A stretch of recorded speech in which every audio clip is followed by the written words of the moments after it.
Bonjour à tous, merci de nous suivre sur RTI 1 ce dimanche. La révolution numérique au cœur des assemblées consultatives des conseillers économiques et sociaux. Les délégations de 25 pays sont présentes à Abidjan pour plancher sur l'impact du numérique dans l'avenir de l'humanité. En 2017, les régies financières ivoiriennes ont mobilisé 3 227,8 milliards de francs CFA. Cette année, l'État veut arriver à faire plus pour plus de projets financés. Comment y arriver? Des réponses dans ce journal. 36 millions de Colombiens sont appelés à élire 172 députés et 108 sénateurs. Des élections législatives historiques, les premières depuis la fin du conflit avec la grande guérilla des FARC qui a signé la paix en 2016. Bienvenue à tous dans le 13h de ce dimanche 11 mars. Il y a tout juste 3 jours, le monde entier célébrait la journée de la femme dans toute sa dimension. La femme rurale, la femme mère de famille, la femme qui se bat au quotidien, la femme entrepreneur. Et pour cette dernière catégorie, le gouvernement ivoirien a lancé en février 2017 le Fonds pour la promotion de l'entrepreneuriat féminin. Voilà donc un an qu'un accord de prêt avec le Maroc a permis de doter ce fonds d'une enveloppe de 5 milliards de nos francs. À ce jour, combien de femmes en ont bénéficié? Quelles sont les conditions d'accès? Quelle différence avec les prêts déjà disponibles dans les microfinances ou autres établissements financiers conventionnels? Quels avantages particuliers pour les femmes? Toutes ces questions seront débattues dans le magazine de ce dimanche.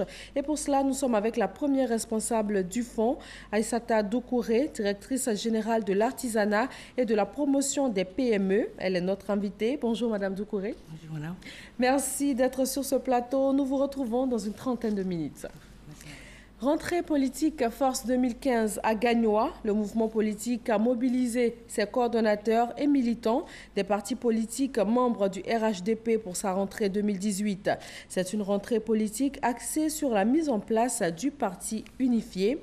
À ce sujet, la secrétaire générale du parti s'est prononcée. Nous écoutons Kandia Kamara. Vous pouvez compter sur la secrétaire générale que je suis pour tout mettre en œuvre pour que le parti unifié RHDP soit une réalité en Côte d'Ivoire ici, pour le bonheur de la Côte d'Ivoirienne, pour la paix en Côte d'Ivoire, pour la stabilité et pour le développement de la province.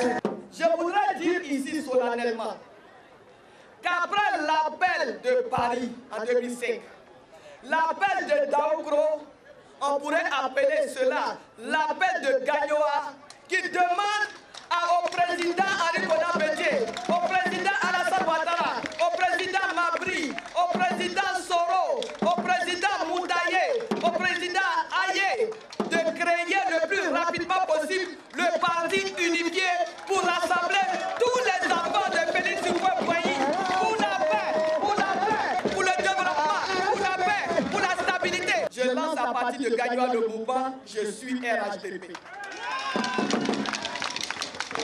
Le mouvement je suis RHDP. Comme ça, celui qui n'est pas RHDP, il n'a qu'à se déclarer. La jeunesse de la commune de Bingerville se réjouit des actions de développement menées par le gouvernement. Ces jeunes se sont réunis pour jeter un regard sur les actions déjà menées et aussi sur les projets pour booster davantage leur commune. Sidonie Davila. Bitumage des voies, construction hôpital mère-enfant, adduction d'eau, électrification. Pour toutes ces réalisations dans la commune de Bingerville, les jeunes ont décidé de rendre un hommage mérité au président Alassane Ouattara. Au cours de l'année écoulée, ce sont plus de 400 jeunes qui ont bénéficié d'un emploi par l'intermédiaire du mouvement national Défi Emploi Jeunes, Mondège, initiateur de la cérémonie d'hommage rendue au chef de l'État. Au président de la République, son Excellence Alassane Ouattara, nous voulons lui dire merci, merci, merci pour toutes ces actions de développement menées en faveur des jeunes de Côte d'Ivoire et aussi pour toute la nation. Comme repère, les jeunes ont choisi le ministre d'État Ahmed Bakayoko, vice-président du RDR, chargé des communes de Cocody et de Bingerville. Le parrain de la cérémonie a encouragé ses filleuls à cultiver la paix et l'union pour le développement de leur région. Pour qu'une région, qu'un département se développe, la première condition, c'est l'union des fils et des filles de cette région. Et le président Ouattara, je vous le dis, vous pouvez lui faire confiance. C'est un homme de parole, c'est un homme d'engagement. Il réalise tout ce qu'il dit. Donc quand vous dites merci, c'est encourageant pour le président. Et ça le motive à faire davantage. Nous sommes déterminés à faire progresser la Côte d'Ivoire. Et le président Ouattara est déterminé à faire l'unité du pays au travers des l'épine dorsale qu'est le RHDP. Oui, tout ce que nous faisons ensemble dans l'unité nous fait progresser. Tout ce que nous faisons dans la division nous fait reculer. Pour Ahmed Bakayoko, parrain de cette cérémonie d'hommage, les jeunes doivent continuer à faire confiance au président Alassane Ouattara qui fait de l'emploi jeune un axe majeur de sa politique. La fêtière des conseillers économiques et sociaux vient de tenir sa toute première assise. L'un des objectifs est de rendre plus dynamiques ces organes consultatifs. Les délégations de 25 pays présentes à Abidjan ont planché ensemble sur l'impact du numérique dans l'avenir de l'humanité. Sidonie Dabila. Notre présent est déjà très fortement marqué par le numérique qui se retrouve à toutes les étapes de notre vie. Ces mots sont du ministre de la Communication, de l'Économie numérique et de la Poste. Invité par les conseillers économiques et sociaux à se prononcer sur le thème « L'impact du numérique sur l'avenir de l'humanité », Bruno Nabagné-Koné a fait montre d'une parfaite connaissance du domaine qui est le sien.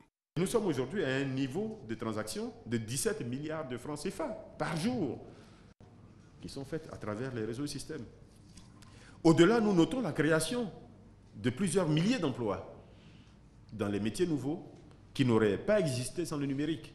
Face aux assemblées consultatives, au cours d'un atelier d'échange, d'expériences et de bonnes pratiques organisé par l'AICESIS, Conseil économiques, sociaux et institutions similaires, le ministre a également fait le rapprochement entre l'impact de la révolution numérique et le futur de l'humanité. Nos données sont stockées partout, nos données de santé. Imaginons que demain, tout cela se retrouve dans la rue. Quel impact? Posons-nous. Donc, ce sont de réels défis. Ou même que tout ça soit piraté. C'est beaucoup de complexité, mais qu'il nous faut traiter dès à présent. Dans un monde en pleine révolution numérique, les assemblées consultatives francophones réunies au sein de l'AICESEC veulent être en phase avec les exigences de la société afin de répondre efficacement aux attentes des gouvernements et des peuples. Il était temps que nos assemblées consultatives se saisissent de cette problématique à l'effet de mener des réflexions approfondies et d'apporter leur contribution pour une meilleure appréhension de cette réalité. 25 pays, 160 participants, les membres de l'AICESIS ont fait le choix de la destination Côte d'Ivoire pour les activités inaugurales de la nouvelle mandature de cette organisation. Une première dans l'histoire de cette fêtière. Ce dimanche marque le deuxième jour du marché des arts du spectacle d'Abidjan, le plus grand marché de promotion des arts vivants regroupant plus de 1000 artistes et festivaliers venus des 4 coins du monde. Après l'ouverture hier samedi, le Massa a célébré ses 25 ans et les a dédiés aux femmes. Une soirée a été donnée à cet effet au Palais de la Culture de Trècheville en l'honneur de toutes les femmes de Côte d'Ivoire. Chris Diomondé et Franck Quadio. Une soirée de la femme à l'occasion des 25 ans du marché des arts du spectacle d'Abidjan Massa. Des couleurs et une ambiance festive. Elle porte la musique. Elles, ce sont ces femmes artistes qui sur scène font montre de leur talent. L'ensemble artistique Les Femmes Battantes, puis Queen Adjoba ou encore la musique tradimoderne avec Mawa Traoré.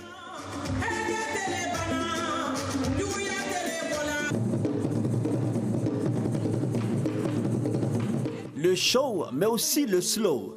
Une touche de féminité avec Tiane et Nelly Djouma. Une musique remplie d'amour pour mettre en exergue le côté affectif de la femme.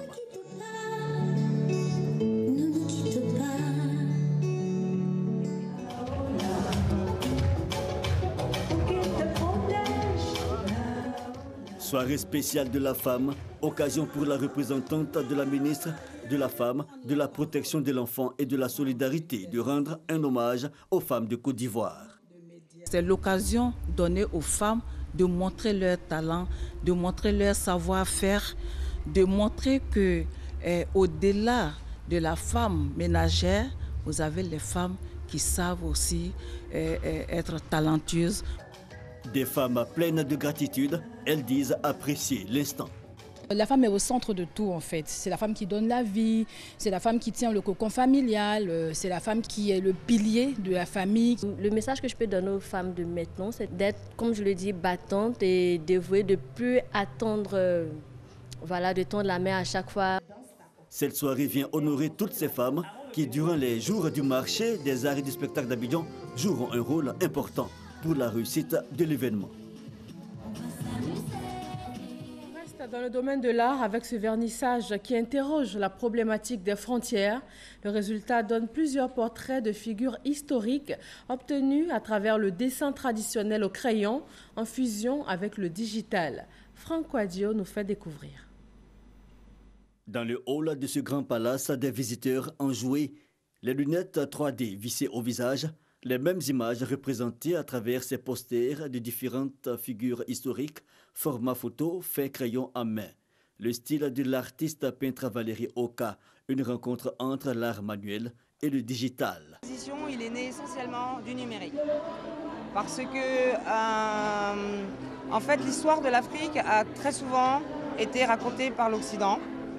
Et qu'aujourd'hui, le numérique nous permet, à nous l'Afrique, de pouvoir raconter notre histoire avec nos propres mots et nos visions des choses. L'exposition est intitulée « La carte n'est pas le territoire, vérité historique et vérité représentée ». Un symbolisme à cheval entre le réel et le virtuel. Ce qu'elle a voulu dire, c'est que la carte, c'est un peu la représentation qu'on se fait de la réalité. Et la réalité, c'est le territoire. Donc, ma carte n'est pas forcément votre réalité, ma réalité n'est pas la vôtre. Félix Houphouët-Boigny, Aimé Césaire, Nelson Mandela et d'autres encore, des modèles en noir et blanc. Je suis fier de ce que Valérie Oka, artiste, fonctionnaire de haut niveau, puisse magnifier l'histoire de notre continent à travers ces grandes figures. Nous sommes ici devant le portrait du président Houphouët-Boigny, à côté le portrait de Césaire, le portrait de Mandela. L'œuvre sera exposée ici jusqu'au 31 mars. Autorités et férus d'art ont le regard enflammé. Moi, je suis tout simplement ébahi par le potentiel que nous offre le numérique. Il est clair pour nous qu'avec le numérique, tout est possible. Elle a magnifié des héros africains. En tant que ministère de l'intégration africaine, vous voyez, il y a des toiles, Houphouët-Boigny, Nelson Mandela, Kwame Nkrumah, Léopold Sédar Senghor.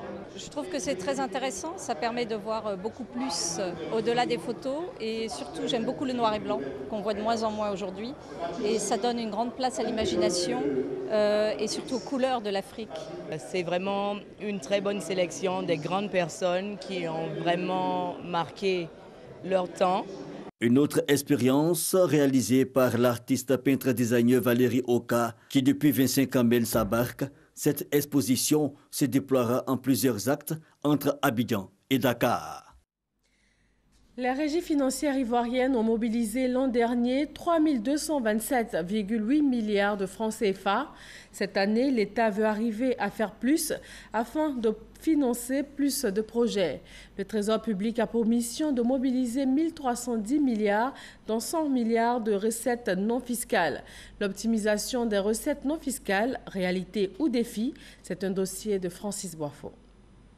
Les personnes qui ont bénéficié de paiements indus, qui ont changé de situation administrative, qui ont continué à percevoir les indemnités, ou alors toute autre situation similaire pour lesquelles le Trésor a dû décaisser de l'argent de façon indue, ces personnes doivent s'attendre à rembourser l'indu.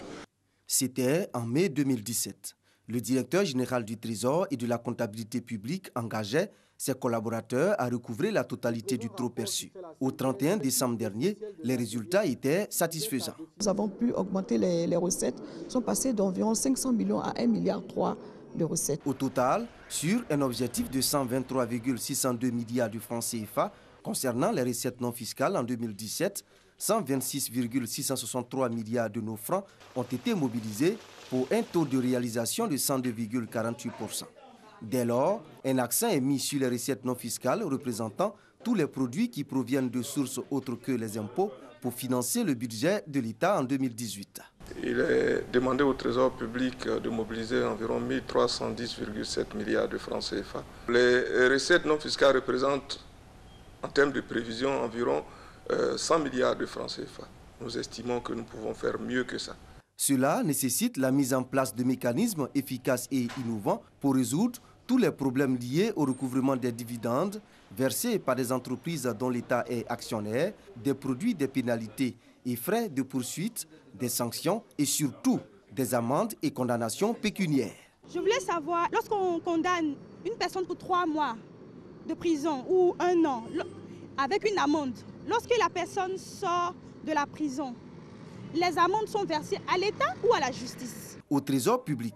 Donc, dans la caisse de l'État, répond l'agent comptable des créances contentieuses. Le taux de recouvrement est encore très faible. Près de 5 milliards d'amendes sont prononcées. Pour l'année 2017, nous avons recouvré 6 millions. Lorsque les prisonniers sortent, il est difficile de les localiser pour pouvoir payer leurs amendes. Il y a vraiment de réels problèmes. Mais nous allons essayer ensemble avec le ministère de la Justice prendre des dispositions pour qu'on puisse vraiment recouvrer cette recette. Autre défi, l'augmentation des recettes au titre des amendes forfaitaires. Ce sont des sommes à régler dans un bref délai à la suite de certaines infractions relatives à la circulation routière et sans passage par le tribunal.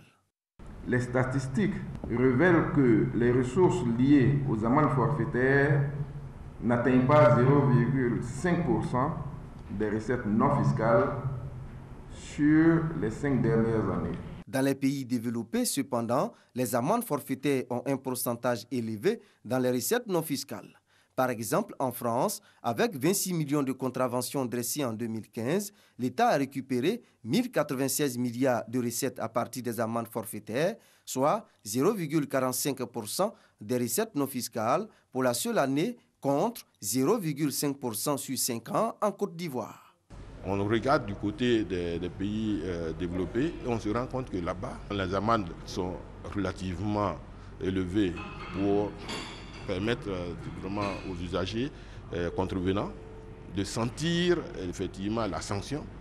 Mais mieux, les forces de l'ordre disposent de moyens techniques et technologiques vraiment modernes pour faire leur mission. L'État doit continuer son effort de pouvoir promouvoir les TIC dans les paiements et de le faire systématiquement. Le paiement des taxes par mobile money. Beaucoup d'Ivoiriens proposent cette solution au regard des questions qu'ils se posent. Il y a beaucoup de taxes sur le marché, ces différentes taxes-là. Chacun de nous les paye 7, mais on ne sait pas où ça va. Ces recettes collectées par les mairies sont reversées dans une caisse commune au Trésor public. Toutes ces recettes-là sont versées dans un panier. Par un arrêté interministériel, il y a une clé de répartition qui n'est pas vraiment fait pour inciter les collectivités à s'engager et à donner beaucoup de moyens et à aller encore plus loin dans l'effort que nous faisons pour le recouvrement de ces recettes fiscales. Les communes d'Abidjan, environ 44%. Les communes de l'intérieur, 18%. En dehors de la commune de Yamoussoukro et San Pedro, qui ont un régime spécial. Et les régions ont 13%. Et les districts, 25%. C'est les taux que la loi a définis. Et donc, nous nous en tenons aux tests. Les taxes prélevées sur les marchés sont des sources importantes de recettes. Un État qui n'a pas les moyens ne peut pas faire face à ses engagements. L'activité qui va être donc menée par le Trésor public a besoin de la contribution de tous. Faire en sorte que les recettes fiscales, les recettes non fiscales soient recouvrées par les comptables publics et acheminées vers la caisse centrale du Trésor public, et ensuite le Trésor va utiliser ces ressources pour faire face à l'ensemble des engagements de l'État. Donc nous comptons sur la contribution de toute la population, de tous les acteurs. C'est une invite à la culture fiscale désormais orientée vers les recettes non fiscales pour bâtir une Côte d'Ivoire économiquement forte à partir de ses propres ressources. C'est possible. L'année dernière, 3227,8 milliards de francs CFA de ressources intérieures ont été mobilisés pour couvrir les dépenses salariales de fonctionnaires et d'investissements. Une mission d'hommes d'affaires ivoiriens rentre d'Arabie Saoudite. Elle s'est rendue dans le cadre d'une prospection économique et commerciale, une idée de la Chambre de commerce et d'industrie de Côte d'Ivoire et de l'ambassade de Côte d'Ivoire en Arabie Saoudite, afin de renforcer les relations économiques et commerciales entre les deux pays. Jean-Jacques Kwame. Signature de convention avec les chambres de commerce des villes de Jeddah et Riyad, rencontre avec la Banque islamique de développement et le Fonds saoudien pour le développement, visite d'entreprise et la programmation de la Côte d'Ivoire parmi les pays à visiter par la Chambre de commerce de Riyad. Ce sont les retombées de la mission de prospection économique organisée par la Chambre de commerce de Côte d'Ivoire en collaboration avec l'ambassade de Côte d'Ivoire en Arabie Saoudite. Les hommes d'affaires ivoiriens, plus d'une trentaine, ont eu des rencontres avec leurs homologues saoudiens et surtout des contacts pour obtenir des financements de projets. Le programme présidentiel des logements, nous tenons à accompagner ce projet-là, nous sommes associés pleinement et nous tenons à sa réussite. Il faut trouver les fonds pour construire et c'est ce fonds que nous recherchons ici. Je suis là ici pour rechercher des financements et du partenariat pour développer l'activité agricole dans le cacao. Nous avons pris quelques contacts, surtout avec les échanges que nous avons eus avec la Banque islamique de développement, surtout l'institution ICD qui s'occupe du privé. C'est déjà un bon départ. Les secteurs à fort potentiel de la Côte d'Ivoire ont été présentés aux hommes d'affaires saoudiens. Il s'agit entre autres du BTP, l'appui à la transformation de nos matières premières par l'implantation d'usines, la réalisation des projets de construction de logements et des réceptifs hôteliers. Et le retour est positif pour les deux parties. Nous sommes premiers producteurs de cacao, ils ont besoin de cacao. Nous sommes premiers producteurs d'anacarde, ils ont besoin d'anacarde. Ils veulent investir dans l'industrie et aujourd'hui nous sommes demandeurs, en tout cas, d'unités industrielles dans nos régions.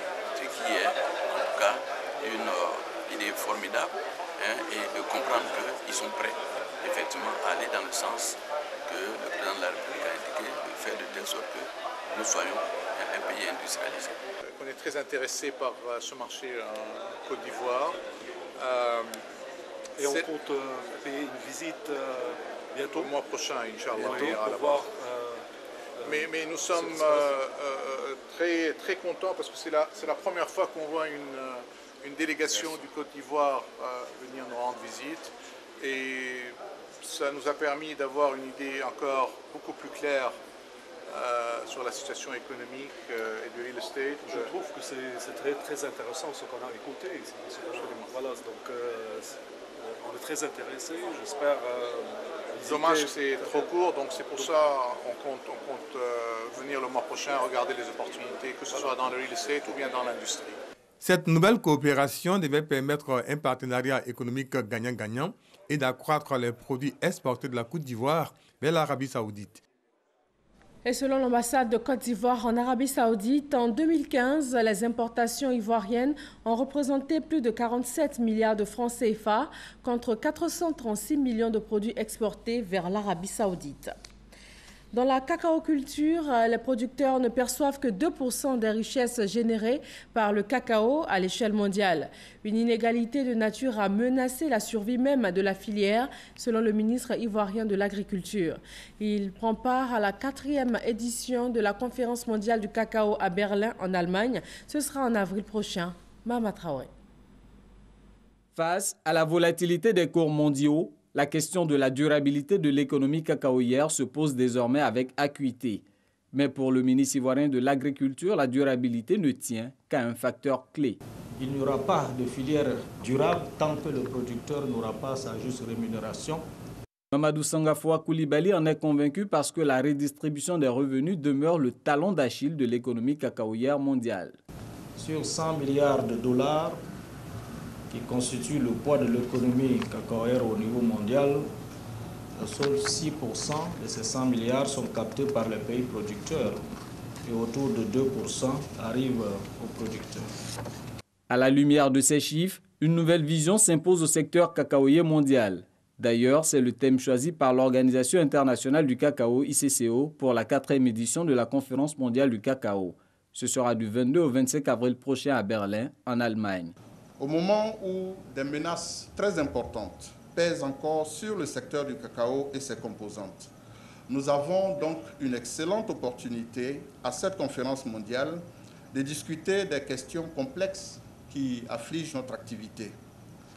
Nous, à l'ICCO, sommes fermement convaincus que tous les acteurs de la filière doivent aborder ces sujets avec un esprit ouvert. La conférence mondiale du cacao se tient tous les 2 ans et réunit tous les acteurs de la chaîne. La Côte d'Ivoire, premier producteur mondial de cacao, avait abrité la première édition tenue en 2012, rencontre qui avait permis à tous les acteurs d'élaborer l'agenda mondial du cacao. Lutte contre la pauvreté, le Centre africain d'études supérieures en gestion a réuni à Abidjan banquiers, assureurs et autres professionnels de services financiers. Il a été question de développer des produits financiers innovants et inclusifs en milieu rural et agricole. Jean-Luc Mangbo. Longtemps considéré comme un milieu à risque, le secteur rural et agricole se présente désormais comme un marché à fort potentiel pour les banques, institutions de microfinance et compagnies d'assurance. Saisir les nouvelles opportunités d'affaires qu'offre ce secteur et faire face à la concurrence, tel est l'objectif des participants à cette formation. Aujourd'hui, pour les dispositifs de financement, il y a des opportunités pour non seulement financer la production agricole, mais aussi pour financer la transformation agricole, donc l'agroalimentaire par exemple, pour financer le transport des produits agricoles, pour financer l'approvisionnement ou la conservation des produits agricoles, pour financer aussi les techniques de production agricole. Les professionnels des services financiers envisagent désormais un nouveau schéma de financement de la chaîne des valeurs agricoles. Je pense qu'il y a des produits dans ce sens qui sont en train de se préparer, sauf que pour que ces produits-là puissent se développer sur le marché, il faut bien que ceux vers lesquels ces produits seront adressés soient organisés. Il faut une synergie entre les différents acteurs, c'est-à-dire l'assurance, la banque et les communautés, les acteurs eux-mêmes qui sont dans le secteur agricole. C'est cette synergie-là qui permettra de développer des produits financiers innovants. En 2016, les investissements privés dans l'agriculture ivoirienne se sont chiffrés à 2 979 milliards de francs CFA, soit un taux de réalisation de 113% par rapport à la prévision du Plan national de développement. La Cour d'appel de Bouaké et les juridictions de son ressort reçoivent des équipements d'une valeur de 224 millions de francs CFA. C'est depuis fin 2017 que le gouvernement procède à la modernisation de l'appareil judiciaire, portant à 1,2 milliard de francs le montant global engagé. Des professionnels du droit se sont réunis au sein d'une organisation dénommée Foi et Loi à travers le globe. Pour la première fois, ces hommes et femmes de droit qui ont décidé de se mettre au service de Jésus ont tenu à Abidjan une conférence régionale de juristes africains issus de 16 pays. Amadou Ouattara. Issus d'un département de campus pour Christ international dénommé FLAG, Foi et Loi à travers le globe, des professionnels du droit œuvrent pour une transformation positive et visible de la société. La promotion, le renforcement des valeurs morales, professionnelles et religieuses sont des voies explorées. Un juriste, un magistrat, un avocat, des greffiers, des huissiers de justice, des notaires qui sont chrétiens, comment ils doivent se comporter pour marquer la différence avec ceux qui ne connaissent pas Christ. Ambassadeurs, militaires, juristes, ainsi que 200 membres des autres couches socio-professionnelles de 16 pays d'Afrique ont visiblement écouté avec beaucoup d'intérêt les différents messages. Ce qui m'a frappé, ce sont les 3 valeurs que le pasteur Chai a expliquées. Ils sont l'amour, la joie et la paix. Si vous avez ces 3 valeurs-là, je vois que vous êtes dans le Christ. We hope that people will come away from here enthused about the fact that je suis des leaders pour l'Afrique francophone. Je suis des leaders pour l'Afrique francophone. Et des gens qui craignent Dieu et qui vont utiliser la loi qu'ils ont enseignée, qu'ils sont en train de pratiquer, pour aussi influencer réellement les sociétés en se basant sur la loi de Dieu. Nous voulons qu'à travers ces leaders-là, ils puissent réellement établir ce qu'on appelle la justice, en se basant sur la justice de Dieu. À travers des échanges d'expériences, des témoignages, des louanges à l'honneur de Dieu, 5 orateurs venus de la République démocratique du Congo, de la France, du Canada, des États-Unis et de la Côte d'Ivoire, 3 jours durant, ont développé des réflexions autour du thème « Impacter sa sphère d'influence ». Dans l'actualité internationale, les Colombiens sont appelés aux urnes ce dimanche pour des élections législatives historiques. Ce sont les premières depuis la fin du conflit avec la grande guérilla des FARC qui a signé la paix en 2016. 36 millions de Colombiens sont appelés à élire 172 députés et 108 sénateurs. Entre l'ancienne guérilla et la présidentielle de mai, le scrutin est particulièrement important pour ce pays sud-américain. Le magazine de ce dimanche va marquer un arrêt sur le fonds pour la promotion de l'entrepreneuriat féminin, un fonds qui existe depuis février 2017. La directrice générale de l'artisanat et de la promotion des PME, le pilote de ce fonds, est avec nous ce dimanche. Rebonjour Madame Doucouré Aïssata. Bonjour Madame. Alors déjà, le 8 mars, c'était il y a tout juste 3 jours. Qu'est-ce que cette date symbolise pour vous? Effectivement, comme tous les pays du monde, nous avons célébrer cette journée dédiée à la femme qui concerne effectivement le droit des femmes, décrété par les Nations Unies depuis très longtemps d'ailleurs. Et cette journée donne l'occasion à tous les pays du monde de faire le bilan des acquis pour les femmes en matière de droit des femmes et également de faire des perspectives pour le développement et l'autonomisation des femmes. D'accord, vous avez parlé de bilan des acquis. Cela va nous amener directement à notre sujet d'aujourd'hui. Pourquoi un fonds particulier pour promouvoir l'entrepreneuriat des femmes? Est-ce qu'on ne peut pas être femme et bénéficier des prêts conventionnels dans les établissements financiers? Effectivement.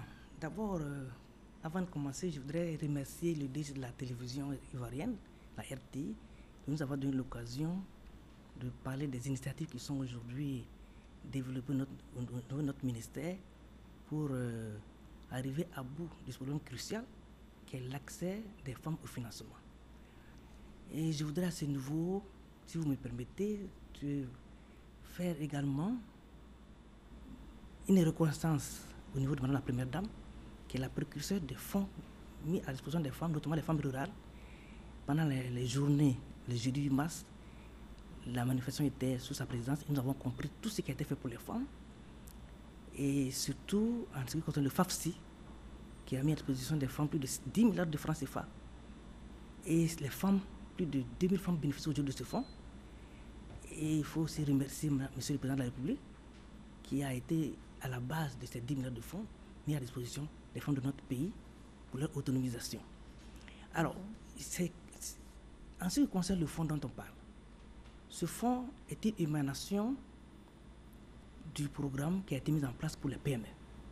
Parce que nous avons diagnostiqué que les PME ont des difficultés, surtout les femmes, à avoir accès facilement au financement. Dans ces conditions, il fallait trouver des palliatifs qui sont très difficiles à mettre en place, notamment pour des conditions que nous avons au niveau des banques. C'est pour cette raison que, à travers le gouvernement, Monsieur le ministre du Commerce, M. Souleymane Diarra, Commerce, Artisanat, Promotion des PME, a négocié dans le cadre des conventions, dans le cadre des relations de coopération qui existent entre notre pays et puis le Maroc, a négocié ce fonds d'un montant de 5 milliards de francs CFA qui a été mis à disposition de notre ministère à travers une banque de la place à un taux de 8%.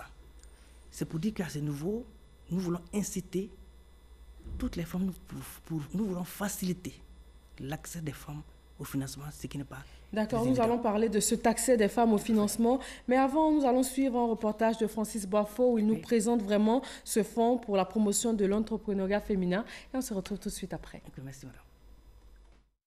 La Côte d'Ivoire ne compte que 15% de femmes entrepreneurs. Le gouvernement, à travers le ministère du Commerce, de l'Artisanat et de la promotion des PME, a décidé d'inverser la tendance en mettant en place un fonds de 5 milliards de francs CFA pour la promotion de l'entrepreneuriat féminin.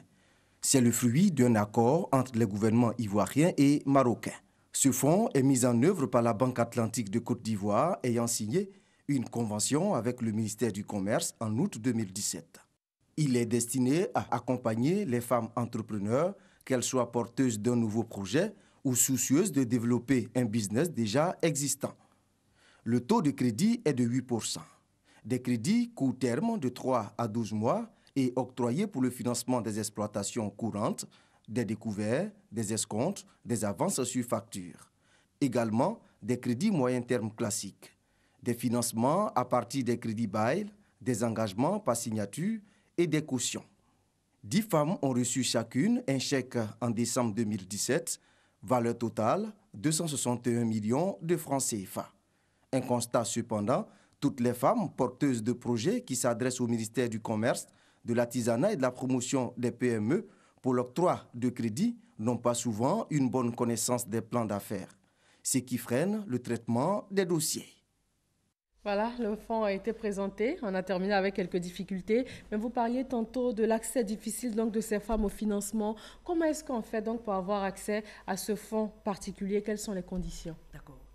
Merci madame. Il faut d'abord indiquer que le fonds qui est aujourd'hui mis à notre disposition s'adresse à toutes les femmes entrepreneurs qui sont sur toutes les terrains du territoire national.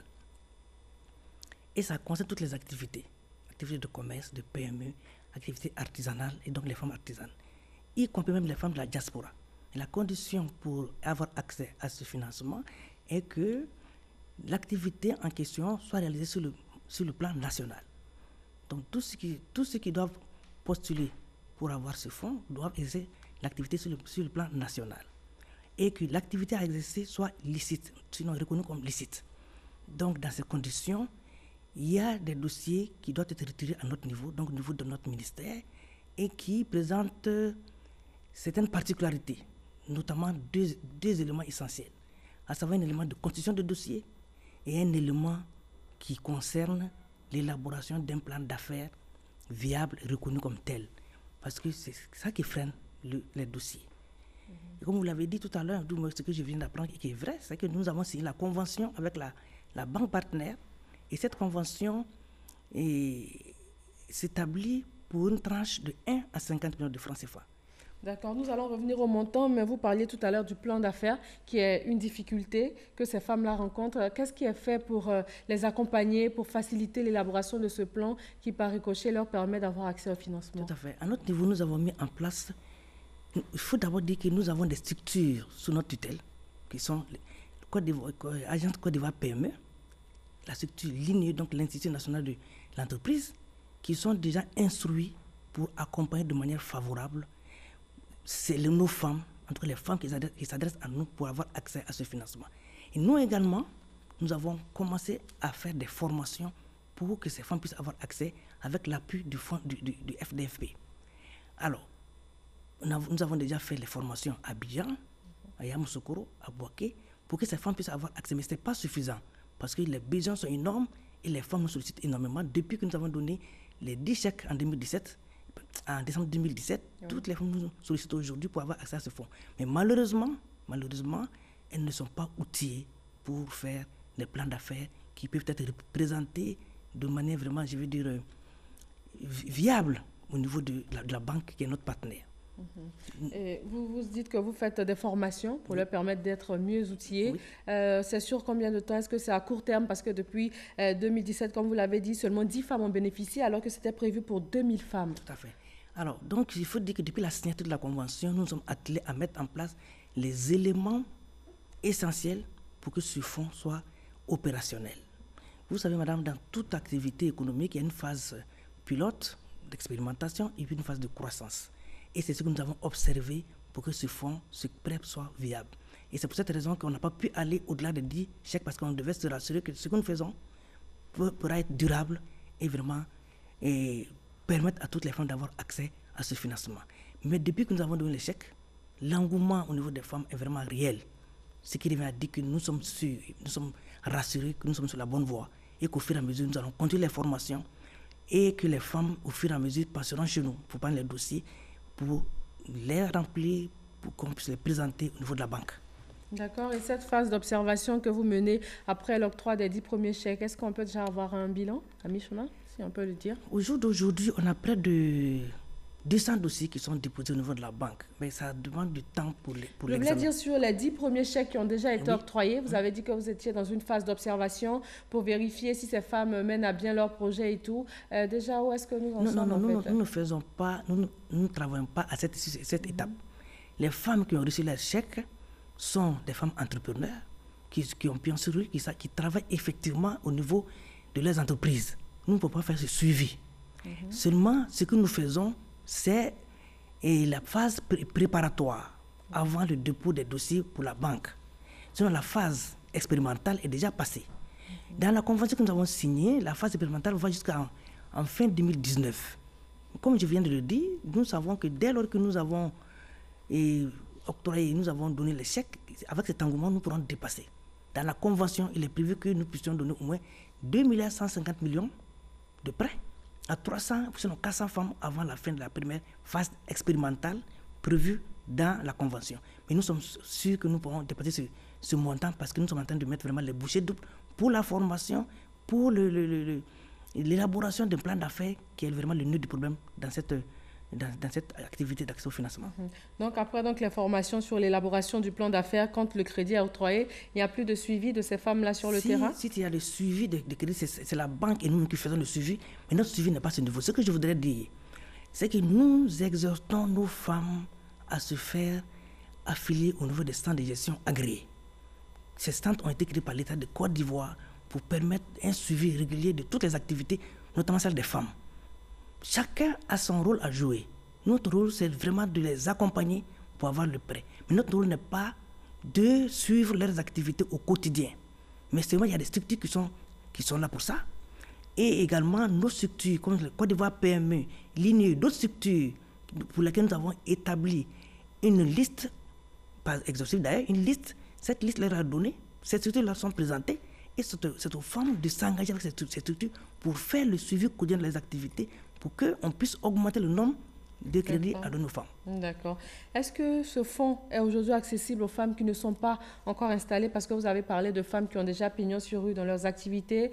Moi, femme, je n'ai pas encore d'activité à ce jour. Je voudrais me lancer. Est-ce que je peux avoir accès? Est-ce que je peux prétendre à ce fonds? Bien, ça c'est une question très pertinente. Mais la convention que nous avons signée a été signée sur la base d'une tranche de 1 à 50 millions de francs CFA. La tranche de PME, la tranche de femmes entrepreneurs dont vous parlez, sont des femmes qui ne sont pas encore, sont des femmes qui sont dans des activités qui ne sont pas formalisées. Nous avons le devoir, nous, en tant que ministère, d'envoyer toutes les femmes à se formaliser. En ce moment, nous avons un décret qui a été pris qui concerne le statut de l'entrepreneur. Ces femmes qui n'ont pas un pion sur rue, qui sont dans le secteur informel, nous devons les amener au fur et à mesure à se formaliser à travers ce décret qui dispose qu'il faut qu'on mette en place certains avantages pour aider les femmes, pour aider les PME à se formaliser. Ces avantages concernent notamment la mise en place d'un système fiscal approprié, la mise en place d'un système de protection sociale approprié et une formation à outrance pour les ramener au fur et à mesure vers le secteur formel. C'est en ce moment que nous serons à même de prendre ces dossiers et de les présenter à la banque parce qu'elles seront là avec les dossiers et là on sera sûr que les femmes seront à même de venir nous voir. Mais ça nous incombe en fait pour que ces femmes puissent être formalisées. Mais c'est un choix. C'est elles qui doivent choisir pour nous voir. Mais nous, on ne peut pas leur imposer de venir passer dans notre service pour avoir accès à des systèmes qui puissent leur permettre de se formaliser. D'accord. Vous avez parlé aussi de l'engouement réel que ce fonds suscite auprès des femmes depuis que les 10 premiers chèques ont été remis. Alors, comment se fait le choix de celles qui peuvent bénéficier du fonds sur la multitude de dossiers que vous devez recevoir? Non, il n'y a pas de choix en fait. Dès lors que nous recevons les dossiers, nous faisons l'instruction des dossiers. Mais nous rassurons que les dossiers qui nous sont transmis sont effectivement les dossiers qui sont bien élaborés par rapport à tous les critères qui sont déjà prescrits par la banque, notamment les dossiers de recevabilité, à savoir les dossiers qui concernent la constitution des entreprises, à savoir le registre de commerce ou le registre des métiers pour les artisans, les photos d'identité, la copie des photos d'identité, tous les éléments qui constituent les éléments qu'on demande le plus souvent pour constituer une société. Et nous nous rassurons que ces dossiers sont bien remplis pour transmettre à la banque pour examen en vue d'accéder à ce financement. D'accord, donc vous suivez effectivement le processus jusqu'à ce que ces femmes aient accès effectivement au financement. D'accord, pour terminer, vous avez dit que c'était de 1 à 50 millions, le taux d'intérêt de 8%, c'est bien ça? C'est bien ça, oui. Une période de remboursement de 3 mois jusqu'à 1 an. Est-ce que cela est faisable sur le terrain? Est-ce que cela se fait sans difficulté?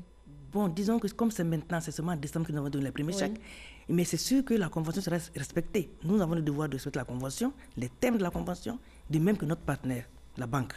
Alors, ce qui revient à dire que c'est possible que nous puissions, à ce niveau, prendre en compte tout ce que nous avons dit dans la convention, notamment prendre à la lettre tous les éléments qui sont demandés dès lors qu'un dossier est bien présenté, dès lors qu'un dossier répond aux critères de recevabilité, il n'y a pas de raison que ce dossier ne puisse pas être examiné.